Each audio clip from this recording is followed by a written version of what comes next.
तो hello guys, मेरा नाम है सिद्धांत और मैं यूपी से बिलोंग करता हूँ। तो मैं आज आपको एक स्टोरी सुनाने वाला हूँ अपनी किस्मत को लेकर। ओके गाइस, सीधी बात नो बकवास। तो देखो, दो दोस्त होते हैं। दोनों दोस्त एक साथ पढ़ाई करते हैं और एक होता है अमीर और एक होता है गरीब। एक मिडिल क्लास और एक अमीर। तो एक मिडिल क्लास के पास दो चार बकरियाँ थी, तो उसका दूध बेचकर उसका घर चलता था। और एक था राजा महाराजा अमीर, बिल्कुल राजा जैसा। तो एक दिन क्या हुआ, जो मिडिल क्लास वाला लड़का था, तो उसकी जो बकरी है ना, तो वो बकरी मरने लग गई। उसकी एक दो बकरी, तीन चार पांच बकरी मर गई। और उस पर 2-3 दिन वो रुका, उस पर खाने के पैसे नहीं रहे। फिर उसकी वाइफ ने बोला, आपका एक दोस्त था अमीर है, चलो क्यों ना हम उनके पास चलते हैं मदद मांगने। तो वो चला गया। वो गया, अच्छे से उनको खाना पीना दिया, मतलब राजा वाली उनको वेलकम दिया, स्नान कराया और सो गए।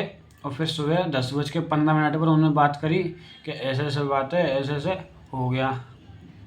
तो राजा ने क्या करा, उसको बोला, चलो कोई बात नहीं, मैं आपके साथ हूँ।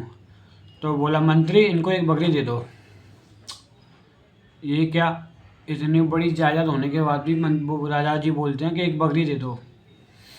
कोई बात नहीं, वो बकरी को लेकर चले जाते हैं। 2 दिन, 4 दिन, 5 दिन, 10 दिन बाद वो बकरी मर गई। फिर उन्होंने बोला उनकी वाइफ ने कि चलो आपके दोस्त के पास चलते हैं।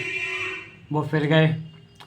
फिर उन्होंने बोला, गए, उनके वही हुआ, जो राजा वाला वेलकम हुआ, खाना पीना हुआ, शाही शाही जो होता है, वो सो गए। फिर सुबह 10-15 पर उन्होंने बात करी दोबारा कि आपने जो बकरी दी थी ऐसे ऐसे, वो भी 2-4 दिन, 10 दिन बाद मर गई। फिर उन्होंने मंत्री से बोला कि मंत्री इनको एक बकरी और दे दो। उसकी वाइफ देखकर चौंक गई कि इतने बड़े पैसे होने के बाद भी ये हमें बकरी क्यों दे रहा है। तो उन्होंने बकरी दे दी। फिर वो बकरी लेकर चले गए।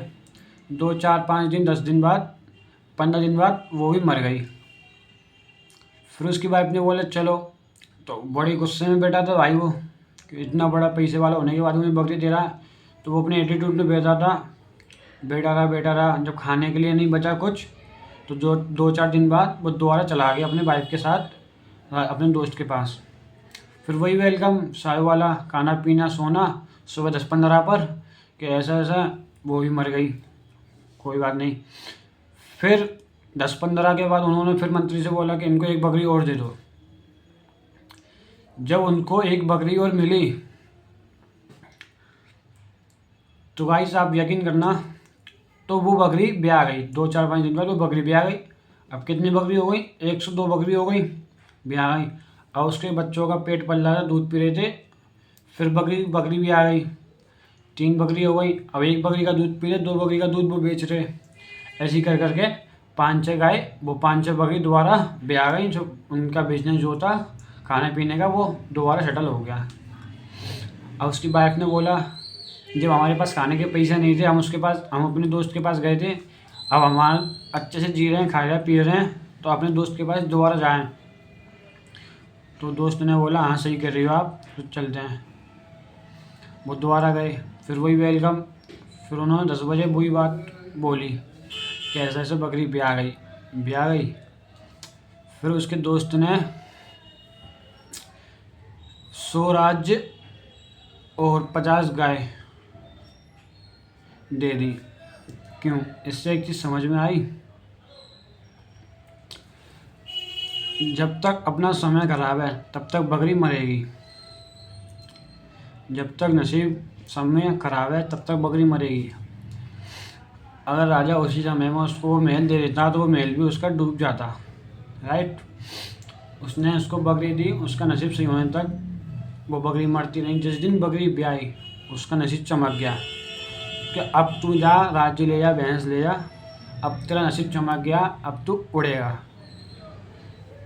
तब उसके दोस्त ने, राजा ने एक बात बोली थी, जब तक नसीब खराब होता है तब तक हमें जैसा है वैसे ही रहना है, हड़बड़ाना नहीं है। और हमारे पास जब सब कुछ वापस पहले जैसा हो जाता है, तो उसी को सोचते हुए भी हमें गरीबी में बिताना है।